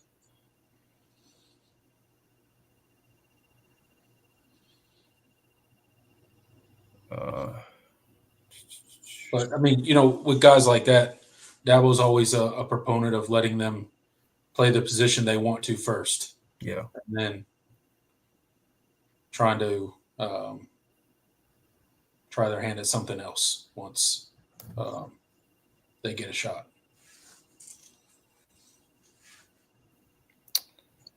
All right. I think that's going to do it for us.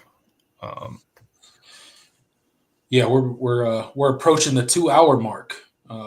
So still got 38 people here in the live chat. Thank you guys so much for showing up tonight. Appreciate each and every one of you for being in here, getting into the live chat and chopping it up with us for these 2 hours. We really do appreciate each and every one of you. The chat section is really what makes this show. My favorite part of every single show that we do is the comment section at the end.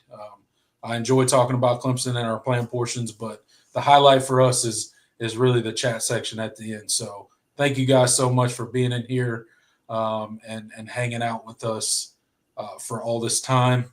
And check out our recruiting videos that we've done on the channel. Give those a watch, give those a like, share those videos. We break down each individual recruit that committed this past weekend. All 7 of them have videos up, so go check those out. And absolutely. Thank you guys for tuning in, and you guys were killing it tonight in the live chat. Yeah, man, y'all were on one today. Yeah. But yeah, I'm gonna be thinking about that. I'm gonna be thinking about that Cole Stout joke and that Yusuf Kelly joke. Yeah. Those were cold, man. Y'all ain't right, but we appreciate you guys anyway. But that'll do it for this edition of the All In Show. Check back with us next Wednesday, 8 p.m. We'll be right here doing another edition of the All In Show. Until then, I'm TPC. He's Jordan Bowman. Go Tigers. Later, y'all.